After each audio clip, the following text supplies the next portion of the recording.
So I'll talk today about B-cell epitope predictions after this is my third talk of the day. And the outline of the talk is to do some recap of the biology, what makes B-cell epitopes or antibody epitopes different from T-cell epitopes. Then I'll overview the tools available on the IEDB. And specifically, that's going to be including, let me turn on my, where is it? Okay, here, pointer. Now I should have a pointer. Specifically, I'll talk about the linear sequence-based epitope prediction methods and the discontinuous 3D structure-based prediction methods. And I'll briefly talk about computational antibody design in terms of antigen-antibody structure modeling and antibody protein docking. Okay, so here's an example of an antibody binding an epitope. And the epitope, the antibody is here, which consists of two chains, the heavy chain in purple, the light chain in yellow. And you see this is actually the binding region where it binds to the epitope on the target protein. And the target protein in this case is like the hemagglutinin HA chain, which actually is like a HA protein, which consists of two chains, HA1 and HA2. And you see HA2 is here at the bottom. They form a complex, but all of the residues bound by this antibody are on the HA1 chain. So the epitope are the residues on the protein that is being bound by the antibody. So all of these on the HA1 chain, and then in contrast here, the paratope are the residues on the antibody that are making contact directly with the antigen.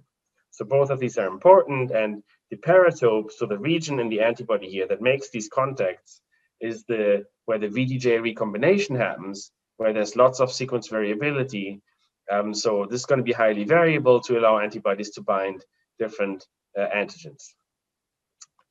So zooming in here, when you look at the residues that are actually bound, they are colored in red.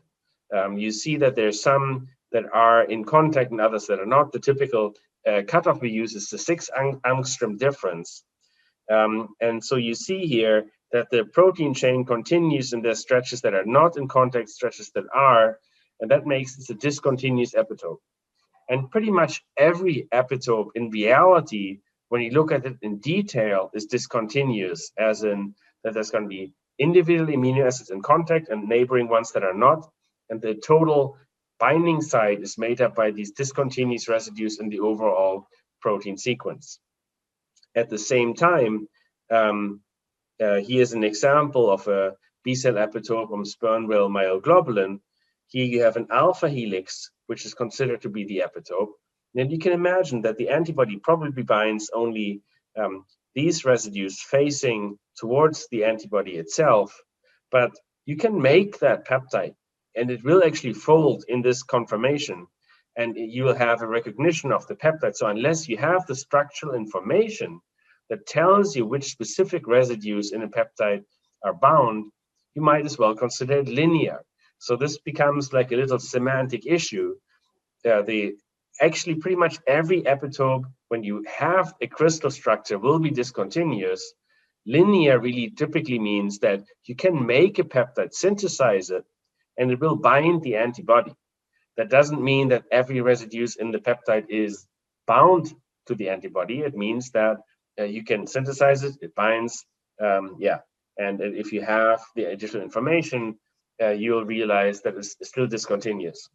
The most extreme discontinuous would be something like an epitope that would be spanning like this helix and that helix, and you would have residues here. You cannot synthesize a single peptide that includes all of these at a reasonable length that would be recognized by an antibody. So to get to these B-cell epitope prediction tools on the IEDB, you again start with tools, IEDB.org, and then you click on this B-cell tools tab, and here is the main tools I'll be talking about.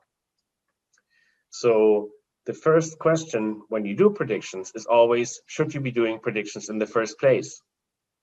So as in the T-cell case, and even more so probably for the antibodies, you should first make sure that there isn't already information available in the IEDB on the antigen that you're interested in. So if you have an antigen of interest, go to the IEDB, search if there are B-cell epitopes in it that have been characterized. That's always going to be better than relying on predictions.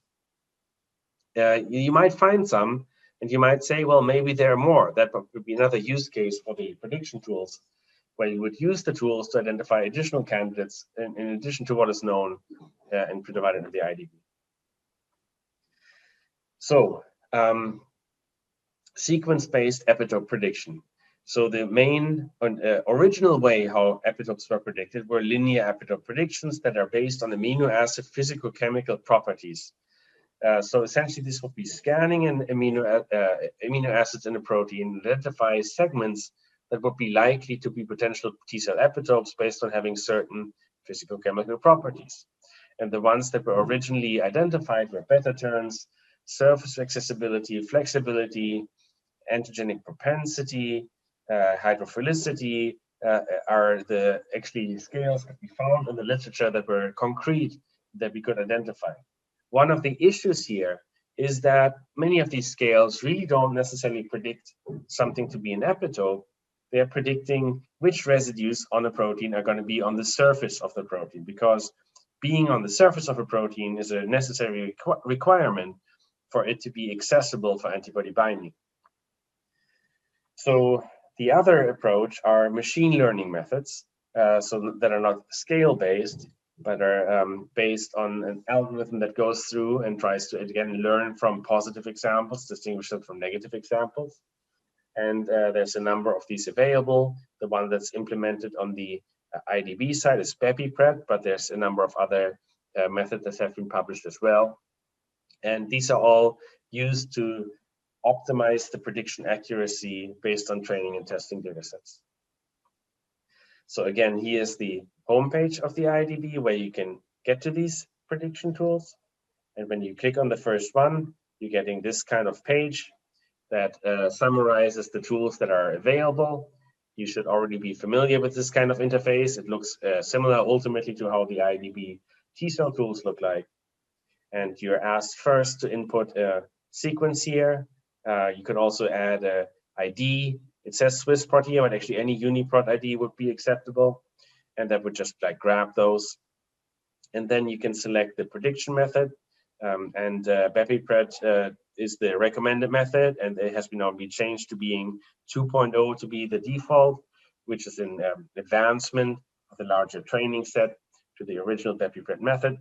But you down here, you see the other scale-based method that I mentioned before. So if you're wondering what these methods are, you can click on that link and get to the Help tab, and it tells you in more detail what the different methods are, what the parameters mean that you can enter, and get any kind of other additional information for the specific reference. Also, when you click on the reference tab, where are the papers where these things have been published, and that's always going to be better than the, more complete if you want to have the comprehensive information how each of these methods have been generated. So going back to this example here now, entering a sequence for sperm whale myoglobulin and putting the sequence in here, hitting submit, using the BepiPret prediction as a default, you're getting this kind of output. So here, this output is essentially scanning this sequence in the protein and calculating a score that is going to be center position 4 around it's going to be a 7-mer, and the center is going to be a position 4, and the score is calculated around that. And that's going to then calculate, and you see here you have like a low score. In this case, that means a lower likelihood of being an epitope, and you have these yellow regions of a higher score that go up. The threshold is adjustable. If you check the threshold, 0.35 is currently set, but you can change it, and then it's going to change essentially this graph. The default threshold that can be chosen for a given protein is just to use the average. So you could enter like -1.5 here. That would be the default, would be somewhere here, and give you some more potential exposed regions. And then there's 2 table summaries of this. The first one here being essentially the predicted peptides, and peptides with a grain of salt. These are like linear stretches here would be like the single L here, this residues here, which is the ADVAGH, I think, that is here, etc. So which would be like peptide segments that are potential epitope candidates. And then for each of the individual residues, the score that is being output, like the L in position 2 here, is a potential epitope. So that is one method. As I said, there's multiple, and you can see here when you look at them, there's certain commonalities, but also differences between what different prediction methods give you. And you see here, as an example, 3 regions that are called by 3 different methods as being potential epitopes, are based on different scales in the top 2 cases, and based on the machine learning approach by Bjoern. And there is always the thought that using a consensus of multiple methods could be a good way of filtering out erroneous predictions, and should be more reliable than a single method. Now, overall, when we implemented this and then tested all these methods on IEDB data, we found that no method get AVC values above 0.6, and 0.6 is not a good method. So these linear predictions, as represented here, didn't really provide us with like a really meaningful high confidence prediction. They are still informative because they are telling you something about how epitope recognition works. So, and one of the drawbacks here, obviously, when you look at these linear predictions, is that you're completely ignoring that the antibody recognizes a 3D folded protein, which is essentially not included in this prediction information. So how do you get at real antibody antigen complexes? The problem and the reason why these predictions are less frequent is that it's much more complicated to get at these. So X-ray crystallography has long been the gold standard for antibody antigen binding site identification, and is still, I think the, should I say that? I don't know. It still probably is the gold standard. NMR has been a different approach, which kind of gives you an idea of, so the addition of like the dynamics of the antibody antigen binding interaction forming and leaving in different states that this might have, and it's giving a lot of additional information, but which had been in some cases kind of hard to incorporate in prediction algorithms. Though what's been currently going through the roof is electron microscopy, and I'm very much looking forward to getting more data from this, which has gone down to resolution levels that actually get down to amino acid level resolution. The problem with EM used to be that you just got like rough ideas, it binds kind of on the top or on the bottom of a protein or so. Now you're getting down to really good resolutions, and the turnaround time is turning out to be something like 48 hours or so for something like the coronavirus epitopes right now.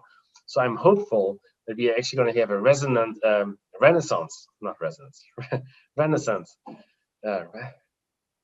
of antibody epitope mapping data using this new technique.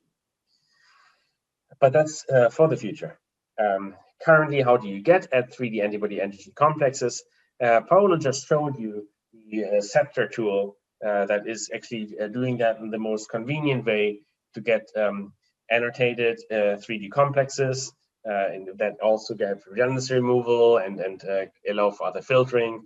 Otherwise, you can look at the IEDB 3D export. But the coordinates, like how does the protein actually look like, how are the atoms or organized, are always going to be based on 3D structural data that is deposited into the protein data bank, the PDB. So structure-based epitope predictions are driven by these kinds of data sets. In the IEDB, we have 2 methods, the DiscoTope and the Ellipro method, that have been implemented, that are based on geometrical properties combined with amino acid scales. There's other tools like this that are including some additional approaches.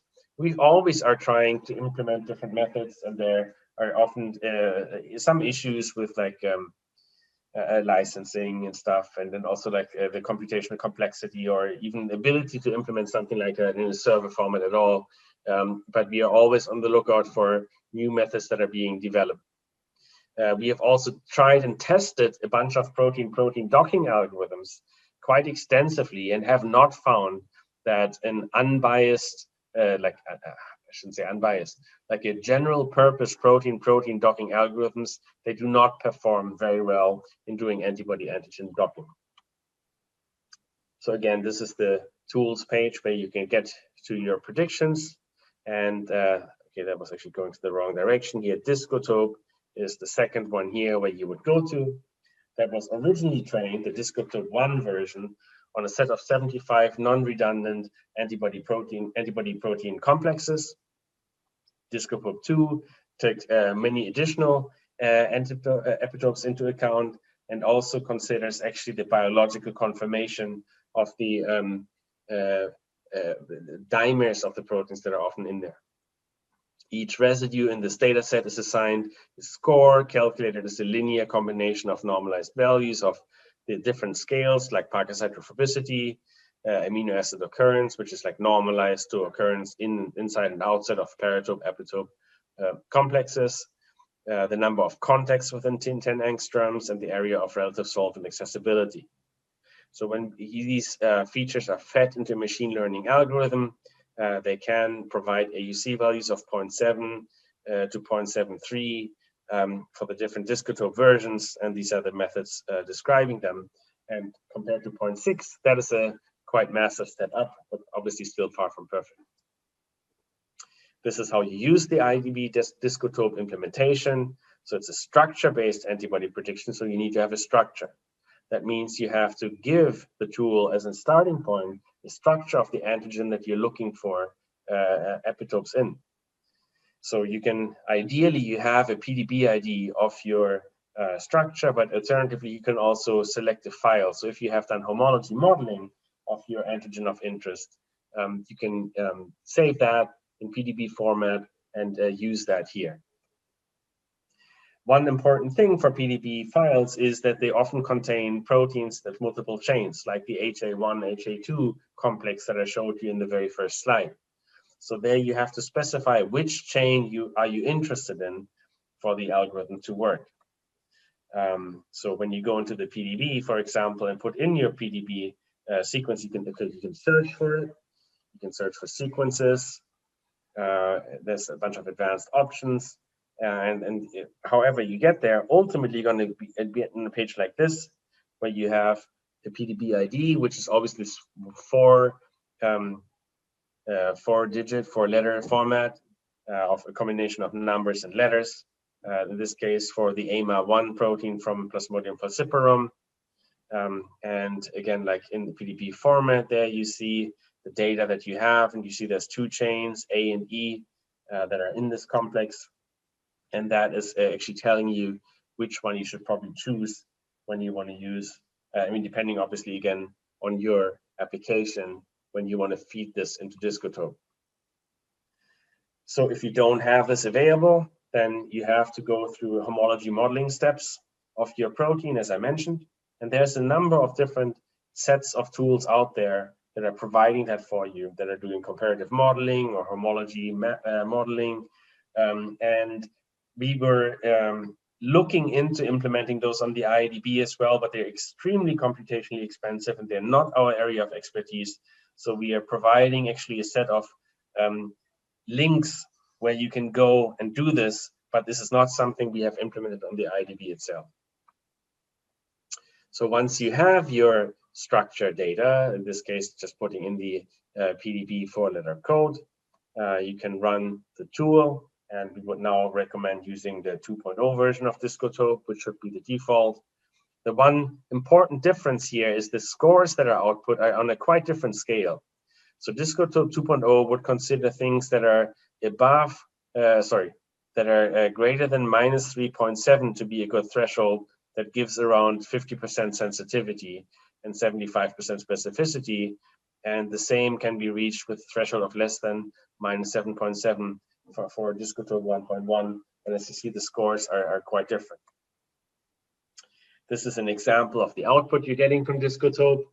You have the similar kind of linear look at the scores across the protein sequence, where scores that are lower are highlighted in red here, are less likely to be epitopic regions, and the ones that are above are more likely to. But the whole point, obviously, of DiscoTope is now that it's no longer limited to the linear amino acid sequence, but it's structure-based. So, okay, yes, you can adjust the threshold, download the data, do the table view. I should have done that first. This is where you can look at this data exactly the same way as for the sequence-based predictions. But then you can, more importantly, do the 3D view here, where you can look at these residues that are identified. These are all on chain A. These are the positions that have the highest propensity score. And then you can highlight them here in your model structure. So I think that was it for DiscoTope. The other tool is Ellipro, which is predicts linear and discontinuous antibody epitopes based on the geometrical properties of protein structure. So this was originally an algorithm proposed by Janet Thornton, and that was published in 1986 in EMBO, and essentially takes a protein, approximates as an ellipsoid, and then calculates for each residue in the protein how far it protrudes out of this ellipsoids. And the idea is that the residues that are protruding the most are most likely to be antibody binding sites. And that was validated like very early on, but there was no computational interpretation. So we re-implemented this approach, not really adding anything to it, but just trying to make it available for public use on the IEDB website. And it actually has been performing quite well, given specifically how how historically and how small the original data set was built upon. So the same thing, you enter a PDB ID, you give some score thresholds, which are essentially how much the residues protrude. You have a maximum distance for predicting discontinuous epitopes together. So you're going to have your high scoring residues, and then essentially you're going to have a circle around them if you want at this maximum distance, which identifies kind of the patches where the epitopes are lying. So doing this specifically here for one example, hitting submit. This is the output that you're getting. First of all, you're getting both of the chains here, A and B, in this protein chain. And say you just care about the first one and submit that. Then you're getting your output back. Similar to before, you're getting the individual stretches of linear epitopes that you're finding. And you're getting the scores for individual epitopes in here that are forming a patch in the 3D structure. You can view each of these. So you click on each of these view buttons, and then you, sorry, and I'm not showing this right now, but then you're seeing the 3D structure view and the residues highlighted. Or you can click here to view the residue scores, meaning you're specifically then showing in this example the scores of the individual residues here in that protein.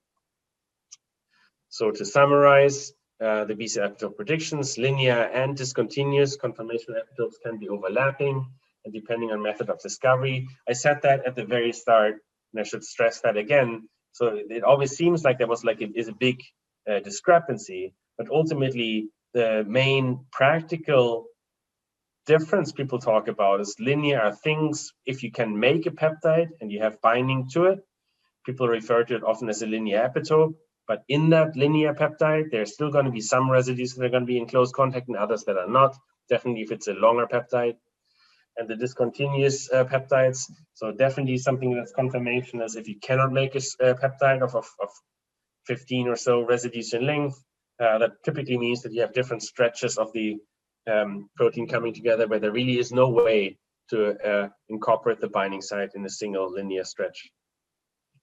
Traditional epitope prediction methods for B cells largely predict surface accessibility. That has been an issue. So many of the original performance assessments said, oh, these methods work really well, but what you're really predicting is you're distinguishing the hydrophobic core of a protein from the surface area once you adjust for that and really asking for which part of the surface does my antibody bind to, those performance values drop a lot. If a 3D structure of the antigen is available, either as a reliable model or directly from an experiment, predictions can be further improved using methods like Ellipro or DiscoTope.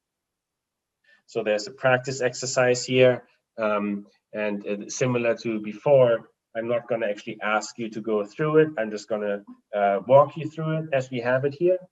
So you can download the crystal structure here of the dengue 2 virus envelope glycoprotein and ask the two methods that we have, BepiPred and DiscoTope, to make predictions on them. So there's a PDB structure for it, for the glycoprotein, and actually bound by an antibody. And that serves kind of both as a test set and as a test set how good it works in one go. So this is the output from BepiPred, where you get like a number of different regions again that are likely epitope candidate regions. And given that there's actually a lot of them, if you look at this, this says essentially like nearly half or so of the protein matches this. You can do a more stringent threshold and identify something like 90% selectivity here. Gives you fewer of the residues as being identified as being above the threshold. So using that, and this is BepiPred, and now you can do the same for DiscoTope. You're getting another set of residues back, and this is the same approach as before. But one thing that is kind of important is when you look at the number of residues included here, you'll notice that this ends at 390, versus BepiPred ends at 420, even though you started off with the same protein, or presumably you did. And one of the issues here that is important to remember is that when we're looking at PDB structures, there's the sequence that was put into the crystallization, which is actually the top one of these here, the sequence sequence. And then there's the sequence that is actually crystallized. So what happens quite often is that there's going to be missing residues in your PDB sequence of a crystal structure because there's floppy ends or flopping loops that are not in one stable conformation, which makes it impossible to crystallize them. And they're going to be missing in the 3D structure file. So that's actually a quite frequent problem in converting from the 3D structure world to the sequence world and back, that these kind of floppy loops are often ignored. So focusing then on the shared region, what epitopes were predicted in yellow, those are all highlighted, and comparing it to the 3D structure that we specifically had for that PDB format, we find a number of the correctly predicted, actually every one of the contexts that was there was also predicted. So in that sense, it's a success, but you also see that a lot of things are predicted that are actually not found as positive. But now keep in mind that when we're looking at one crystal structure, that we have a single antibody in it. And so there might be other antibodies binding to other sites. And the way to get at those is to actually go for overall epitope residues from dengue in the IEDB. So if you run those through the immunome browser, you're getting a number of regions back where there's plenty of immune reactivity from antibodies against different stretches in the protein. And if we map that, then you see there's actually a large amount of overlap now between the predicted and the actually recognized regions in the protein. So theoretically, the whole exposed surface area of an antigen can be targeted by different antibodies. That's kind of like the drive home message that we also have. So the question, which residues on a protein are the epitope, is kind of misplaced. As in, depending on the antibody, different residues in an epitope in a protein can be epitopes. So one method that has been developed to overcome that, and that was actually a collaboration with Janai Ofran who has been hosting this tool on his web server side. We have not actually been able to manage to implement this on the IEDB side, even though we've certainly tried. Allows you to enter an antibody and then give the specific epitope recognized by it in a protein target. And this is based on like complementarity of the specific residues in the CDR3 of the antibody and the specific residues on the protein. So for given sets of antibodies, it identifies like what is the most likely kind of matching site. There's a number of benchmarks that have been done for different protein epitope prediction methods. And this was one done by Julia when she was in our lab, Julia Ponomarenko, who's now in Madrid. And back then, comparing on a set of 42 crystal structures that had not been published before these methods were kind of frozen, we saw that Ellipro actually performed best.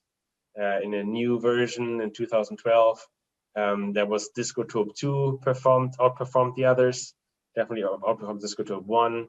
This is why this is currently our best prediction method. But there's other methods out there.